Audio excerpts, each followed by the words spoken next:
Olá, você que está conosco na nossa mentoria bisurada, dando continuidade à nossa aula de licitações e contratos, Lei 14.133. Vamos ver agora os instrumentos auxiliares, os procedimentos auxiliares. Esses instrumentos auxiliares que não são modalidades de licitação, alguns são realizados previamente à licitação, alguns são realizados por meio de licitação e outros independem de licitação, porque geram contratações através de inexigibilidade de licitação, como o próprio credenciamento. Vou explicar para vocês aqui como funciona. Olha só na tela para vocês a partir de agora. Capítulo 10 dos instrumentos auxiliares. Vai lá para o artigo 78 para a gente estar dando uma olhada. Veja comigo o seguinte, ó. São procedimentos auxiliares das licitações e das contratações regidas por estas leis. Instrumentos auxiliares. Não são modalidades, não são forma de realização de licitação. Credenciamento. Depois eu vou explicar aqui cada um, vou marcar cada um. Credenciamento, pessoal, ele é realizado sem licitação. Não existe licitação. Há um chamamento público e posteriormente vai gerar uma contratação por inexigibilidade. Nós já marcamos lá na disposição da inexigibilidade, né, que se contrata por inexigibilidade aquelas contratações que podem ou devam ser feitas por credenciamento. Pré-qualificação é um procedimento realizado antes de uma licitação que vai gerar uma licitação, pode gerar uma licitação exclusiva para pré-qualificados. Procedimento de manifestação de interesse é um procedimento pré-licitação, antes da licitação, e pode ou não gerar uma licitação. Sistema de registro de preços é gerado mediante licitação, então é feita uma licitação para registro de preços. E o registro cadastral, que é um registro cadastral permanente, né, unificado de fornecedores, que nada especificamente tem a ver em antes ou depois de uma licitação. É um registro cadastral fixo, unificado, que é disponível a todos aqueles interessados para se cadastrarem para estar se relacionando, vendendo para administração pública ou prestando serviço ou executando obras. Beleza, gente? Olha só. O que nós vamos ter aqui? Primeiro deles, ó, o credenciamento. O credenciamento pode ser usado nas seguintes hipóteses de contratação. Paralela e não excludente, caso em que é viável e vantajosa para a administração a realização de contratações simultâneas em condições padronizadas. Rapidamente eu vou dar um exemplo. Imagine serviços médicos. Serviços médicos, a administração pública coloca um valor tabelado. Vamos imaginar pediatria. Consulta pediátrica. Ela diz, olha, vou pagar R$100 a consulta. Um município alfa. Então aquele município alfa diz assim, atenção todos os médicos da cidade que queiram prestar serviço de pediatria para o município, apareçam. Ela vai fazer um chamamento público. Nós vamos contratar todos os médicos que preenchem os seguintes requisitos. 2 pontos. Não dever para a Receita Federal, para a Receita Municipal, não dever para o FGTS, não dever para o INSS e que aceite o valor tabelado pago por este município. R$100 a consulta. Apareçam todos. Apareceu 100 médicos. Ela não excluiu nenhum, por isso é paralela e não excludente. Ela não excluiu 100 nenhum, contratou 100. Veja, não tem licitação, é uma inviabilidade de competição justamente por quê? Porque eu vou contratar todos que preencham os requisitos mínimos de habilitação e aceitem o valor pago, que é um só, único para todo mundo. Gerei 100 contratos, contratações paralelas e não excludentes. Como que é feito o pagamento? Mediante demanda. Os pacientes vão lá, aí entra no inciso 2, já mostro para vocês, os pacientes vão lá, olham a lista de médicos credenciados, tem 100 médicos, e dizem, eu quero ir no doutor fulano, eu quero ir na doutora fulana. Aí eles escolhem aquele médico que eles vão consultar e o poder público vai lá e paga aquela consulta posteriormente, faz o empenho da despesa posteriormente. Por isso o credenciamento é fantástico. Veja comigo, hotéis, imagine um município do interior em que servidores públicos se deslocam a todo momento para a capital e há necessidade de hotel. O município diz, atenção todos os hotéis da capital desse estado que queiram se credenciar para oferecer hospedagens ao meu município. aos meus servidores, apareço, nós vamos pagar um valor tabelado, R$ 200 a diária. Blum. Tem que ter isso, isso e isso. Não pode dever para Receita, FGTS, não pode ter dívida trabalhista, tem que oferecer cômodos assim, assim, assim, assim. Blum. Apareceu 5. Vou credenciar os 5. Os 5 a preencher os requisitos e aceitar o valor tabelado, 5. No momento em que for viajar, o servidor público vai olhar os 5 hotéis cadastrados e vai dizer, eu quero ir no hotel tal, o valor é o mesmo, o valor é tabelado, o mesmo para todos. Eu vou ir no hotel tal, aí vai ser pago para aquele hotel, aquela hospedagem. Assim é o credenciamento. Então volta para cá que você vai entender tudo isso que eu expliquei, tá? E logo eu explico também o de mercados fluidos. Então o credenciamento poderá ser usado nas seguintes hipóteses. Paralela não excludente, caso em que é viável e vantajoso para a administração a realização de contratações simultâneas em condições padronizadas, com seleção a critério de terceiros, caso em que a seleção do contratado está a cargo do beneficiário direto da prestação. E acabei de dar um exemplo agora para vocês, do hotel, do médico, esses dois podem ser utilizados juntos. Professor, e esse aqui isolado, como funciona? Como que vai funcionar aqui, professor, esse isolado? Uma situação em que a Fazenda Pública é condenada numa ação para fornecimento de um tratamento de saúde em médico específico. Isso já aconteceu. Você tem que cumprir uma decisão judicial em que a justiça determine que você forneça o tratamento para o autor, né, no médico de confiança dele. Então, ele vai te indicar qual é o médico que você vai ter que pagar.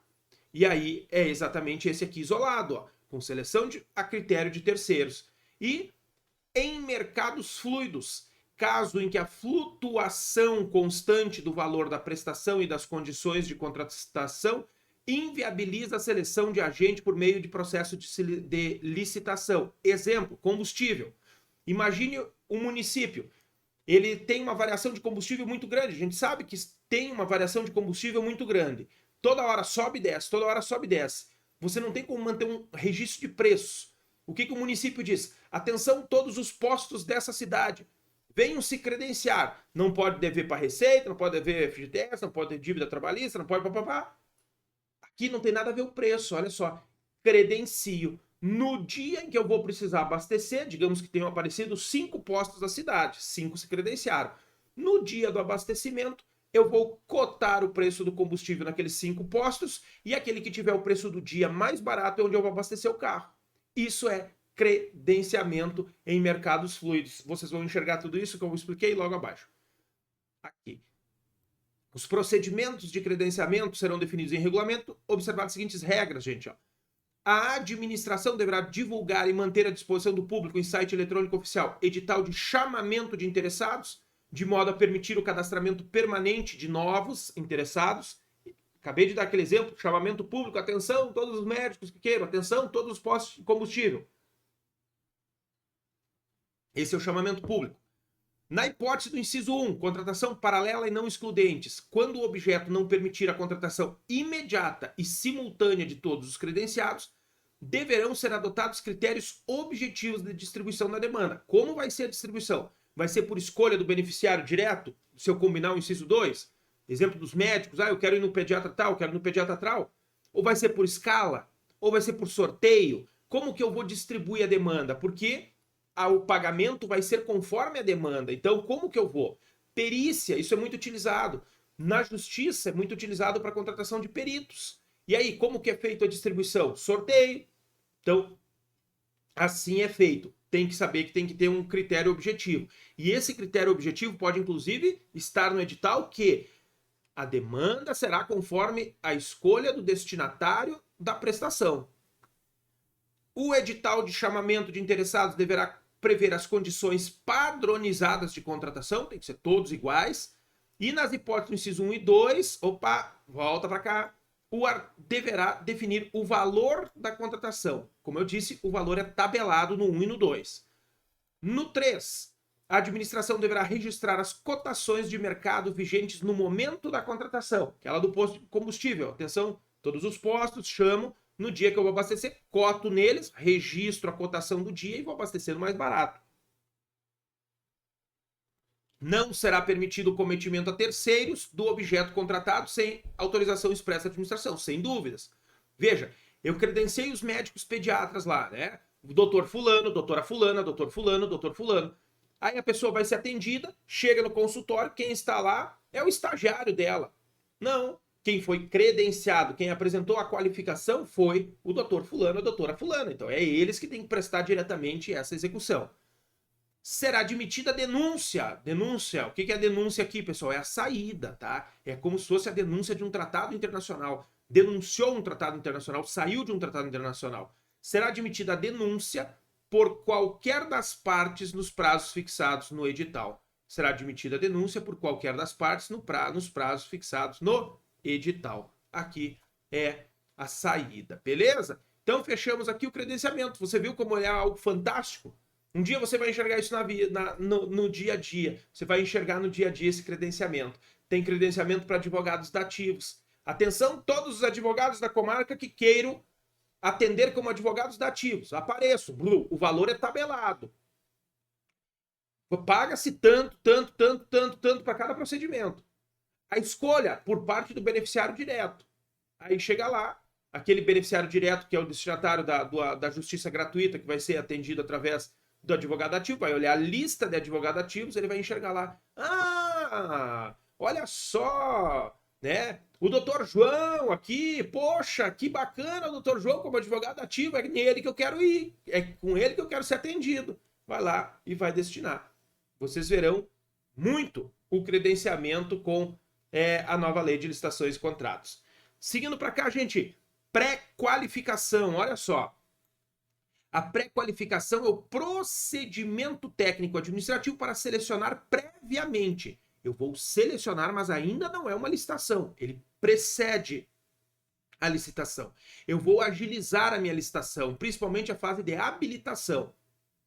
Pré-qualificação, procedimento técnico administrativo para selecionar previamente licitantes que reúnam condições de habilitação para participar de uma futura licitação ou de uma licitação vinculada a programas de obras, serviços objetivamente definidos e bens. Então tem pré-qualificação de licitantes, pré-qualificação de bens. Nessa pré-qualificação, quando aberta licitantes, poderão ser dispensados os documentos que já constem no registro cadastral. Sim, aquele registro cadastral que eu disse para vocês que tem. Fica permanentemente aberto para interessados que desejam fornecer para a administração. Quando aberta a bens, poderá ser exigida comprovação de qualidade através de um processo administrativo, com ampla defesa, contraditório, em que a empresa vai demonstrar a qualidade do seu bem.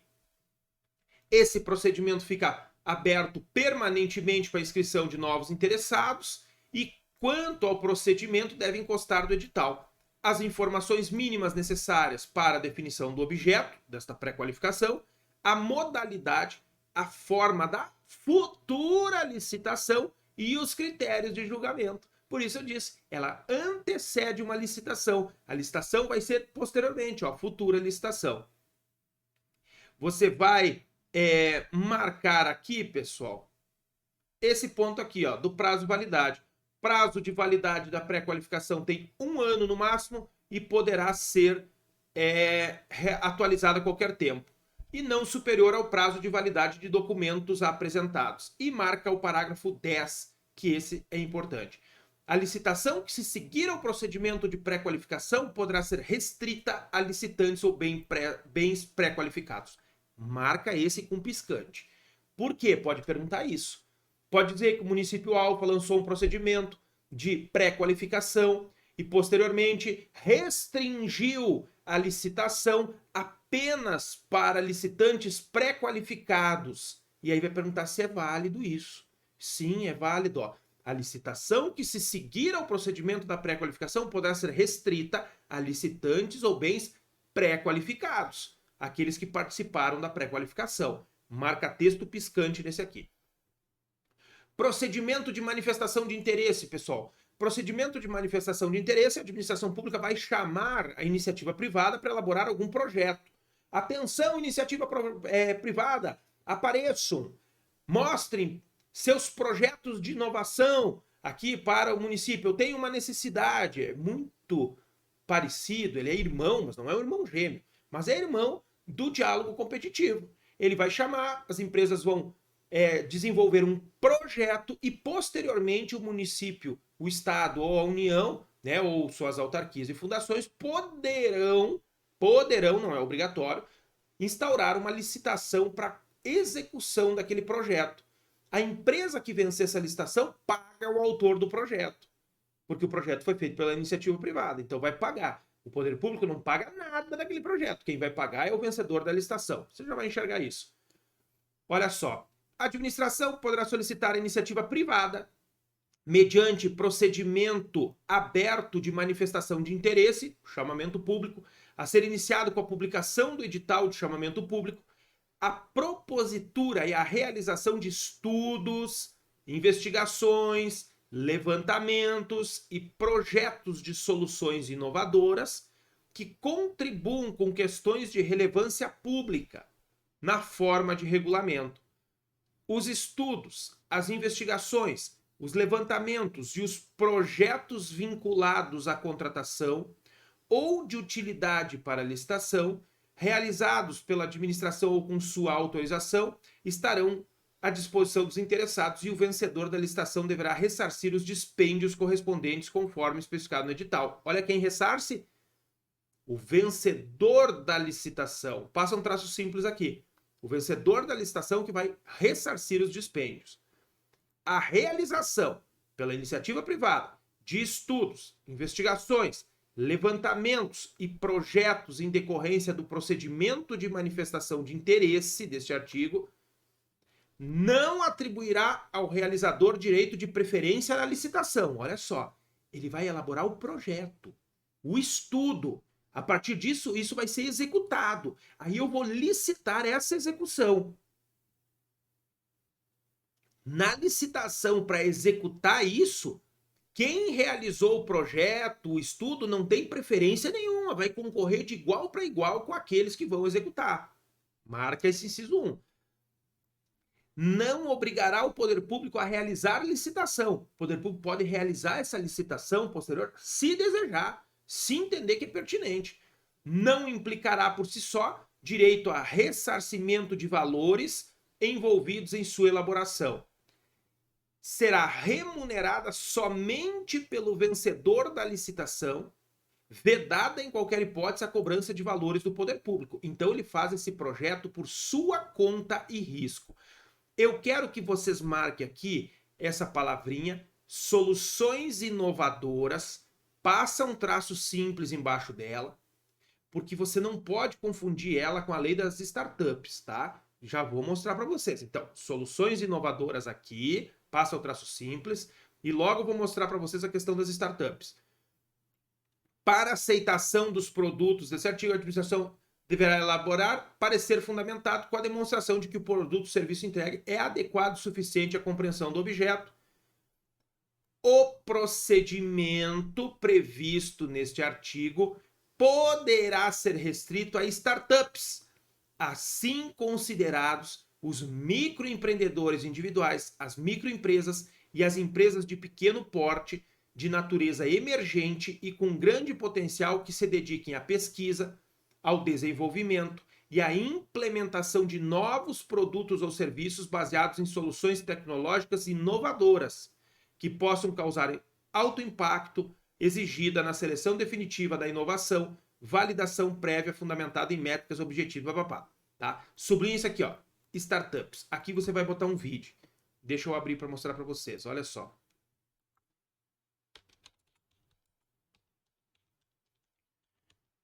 Nós vamos ter a Lei Complementar 182.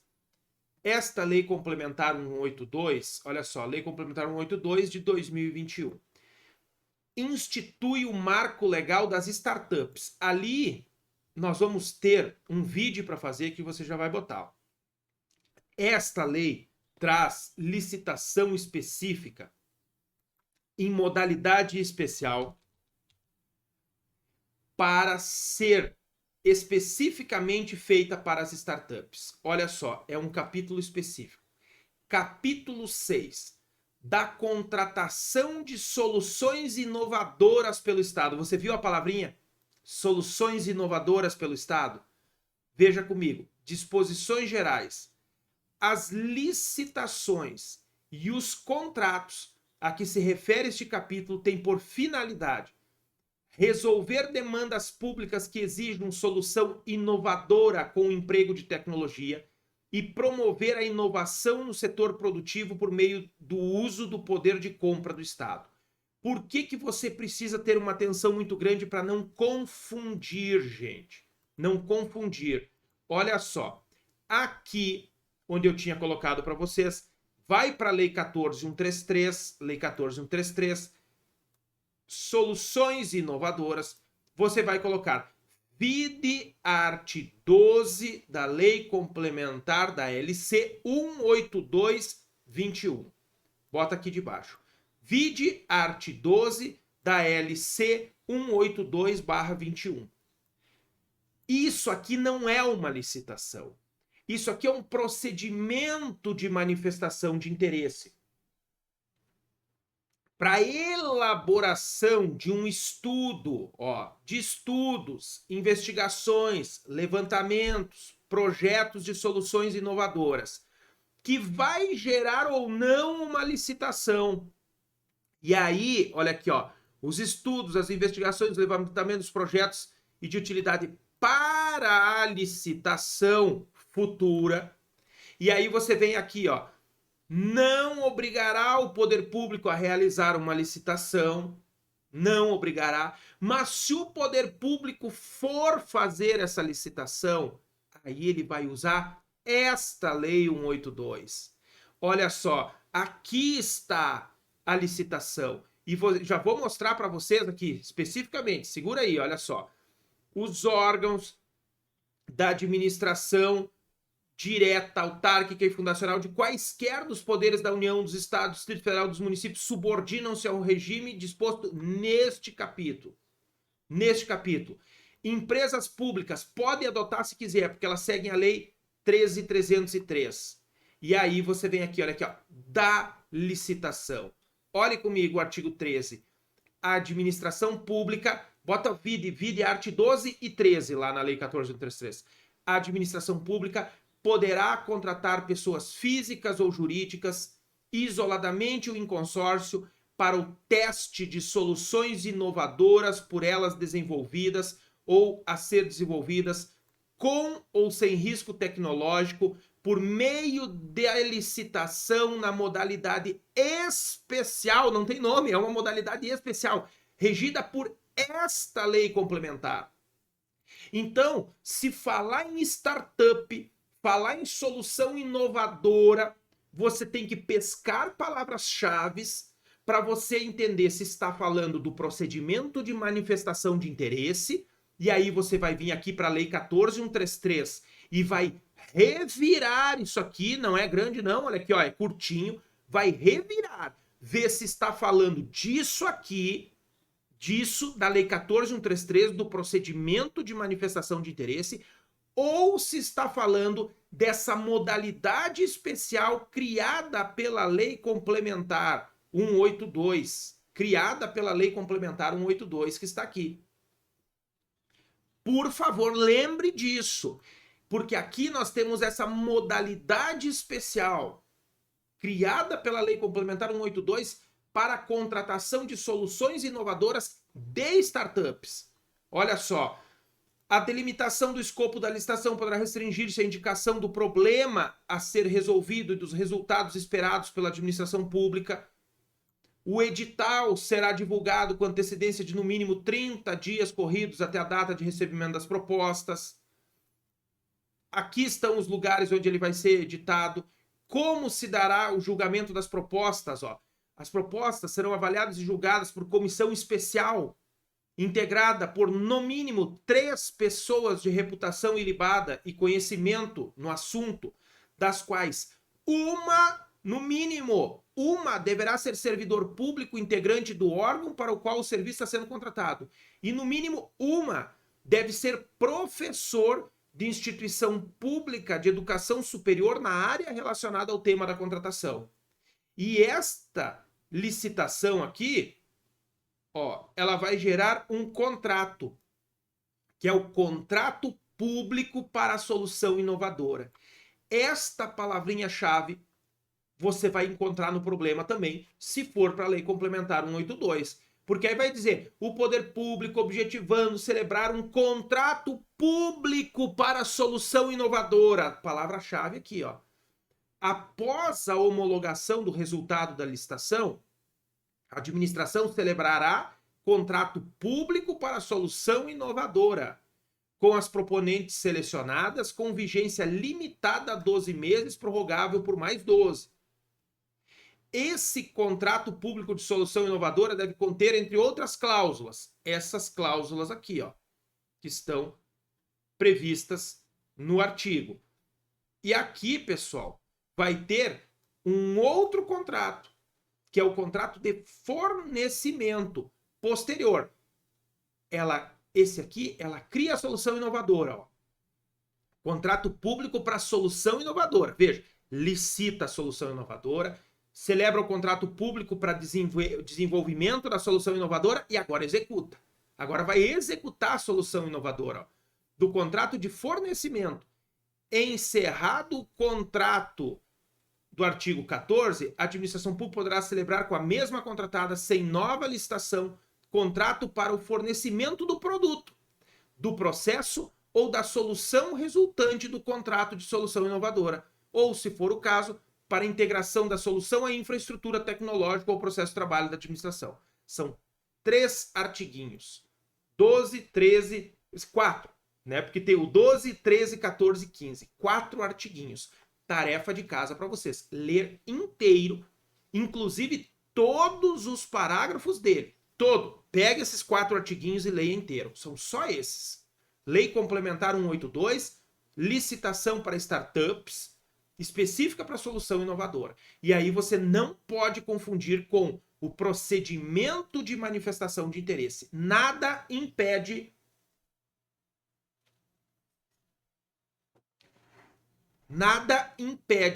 que a administração pública faça o procedimento de manifestação de interesse e, posteriormente, aquela licitação pela Lei 182.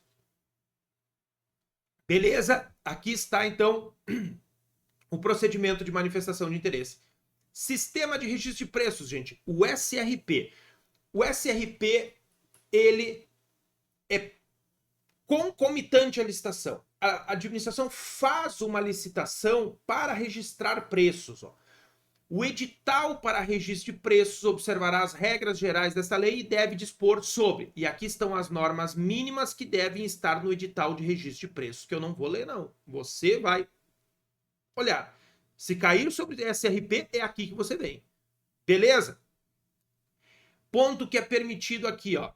No SRP é permitido o registro de preços com a indicação limitada apenas a unidades de contratação, sem indicação do total a ser adquirido. Unidades, o ND, apenas isso. Vai botar lá o ND sem indicar quantas ele vai contratar, porque é um registro de preços. Apenas nessas situações, quando for a primeira licitação para o objeto e o órgão ou entidade não tiver registro de demandas anteriores, no caso de alimento perecível, que eu não sei quanto eu vou utilizar, pode estragar, no caso em que o serviço estiver integrado ao fornecimento de bens. Deixa eu pegar para vocês aqui. Pode-se utilizar registro de preços para contratação de obras e serviços de engenharia. Não poderia antigamente, hoje pode, está aqui, eu passo a traço simples de baixo. Então, o sistema de registro de preços pode ser utilizado para obras e serviços de engenharia. Observadas essas condições aqui, se cair na prova de vocês, vai ficar clara e específica que preenche essas condições. Se não preencher, não pode ser realizado esse registro de preços para obras. E marca o parágrafo 6º, que vai dizer que em dispensa e inexigibilidade de licitação pode ser feita. O sistema de registro de preço agora também pode ser feito através de inexigibilidade e dispensa de licitação. Antigamente não poderia, só poderia licitação na modalidade de concorrência ou pregão lá. Agora pode ser também por inexigibilidade e dispensa de licitação. Coloca aqui um traço simples. A existência de preços registrados não implica a obrigação da administração pública a contratar. Ó, não obrigará a administração pública a contratar. Sublinha aqui. Facultada a realização de licitação específica para aquisição pretendida. Ela pode fazer uma nova licitação para isso. Prazo de vigência da ata é de 1 ano, podendo ser prorrogado por mais um. Então, 1 mais 1, beleza? Deixa eu pegar aqui. Aqui está os requisitos para registro de preços de obras e serviços de engenharia, nesse artigo 85. Existência de projeto padronizado, sem complexidade técnica operacional e necessidade permanente ou frequente de obra ou serviço a ser contratado. E o último artigo do SRP, e que nós vamos mostrar para vocês aqui, é o da carona, o da adesão ou do sistema de participante. Ó. O órgão ou entidade gerenciadora deverá, na fase preparatória da licitação para registro de preço, quando ela for fazer uma licitação para SRP, realizar procedimento público de intenção de registro de preço, para possibilitar, pelo prazo de 8 dias úteis, a participação de outros órgãos na licitação. Outros órgãos vão participar da licitação que esse órgão estiver fazendo. Vão passar os seus quantitativos. Exemplo, vou comprar celulares. Um órgão vai licitar. Aí ele vai dizer, atenção todos os outros órgãos que também queiram comprar celulares. Me mande a quantitativo de celulares que vocês precisam que eu vou licitar para vocês. E aí um órgão faz uma única licitação, licitando para vários outros. É isso que diz aqui, ó, a participação de outros órgãos e entidades na respectiva ata. E determinar a estimativa total das quantidades. Esse que está fazendo se chama órgão gerenciador e todos aqueles outros que estão participando daquela licitação se chamam órgãos ou entidades participantes. Participantes. Se não participarem desses procedimentos iniciais, estes órgãos ou entidades poderão pegar carona nessa licitação depois de pronta. Que é esse aqui, ó. Se não participarem do procedimento, os órgãos ou entidades poderão aderir à ata de registro de preço, na condição de não participantes. Lá no artigo 6º tem a definição do que é um órgão gerenciador, um órgão participante e um órgão não participante. Missão para você. E lá no artigo 6º, depois procurar lá e achar. Para você marcar, para você ver o que é um órgão não participante. É aquele que não participou dos procedimentos desde o início, e depois de pronta a licitação, ele pega uma carona na licitação pronta. Ele aproveita uma licitação que foi feita por outro órgão. Plenamente possível, se preencher esses requisitos aqui dos 3 incisos. Ó. Que, se cair na sua prova, você vai vir aqui ver se preenche. E vai dar uma olhada nesses parágrafos aqui que são limitados. Desses parágrafos aqui, pessoal, é importante isso aqui. Ó. Marca esse. Adesão à ata de registro de preço de órgão ou entidade gerenciadora do Poder Executivo Federal por órgãos ou entidades da administração pública estadual, distrital e municipal poderá ser exigida para fins de transferências voluntárias. Se a União for transferir voluntariamente dinheiro, for dar dinheiro para municípios e estados, ela pode exigir que esses municípios e estados venham a aderir a uma licitação feita por ela. Beleza? Isso aqui, ó, será vedada aos órgãos e entidades da administração pública federal a adesão à ata de registro de preços gerenciada por órgão ou entidade estadual, distrital ou municipal. Dos procedimentos auxiliares, estes são os principais. Sistema de cadastral, se cair você vem. Ó, se cair você vem para o artigo 87, porque a probabilidade é baixíssima, ele não tem algo muito relevante. Esses outros têm, e aí você vai tirar de letra, beleza? Nesse bloco, ficamos por aqui. Eu aguardo todos vocês na sequência.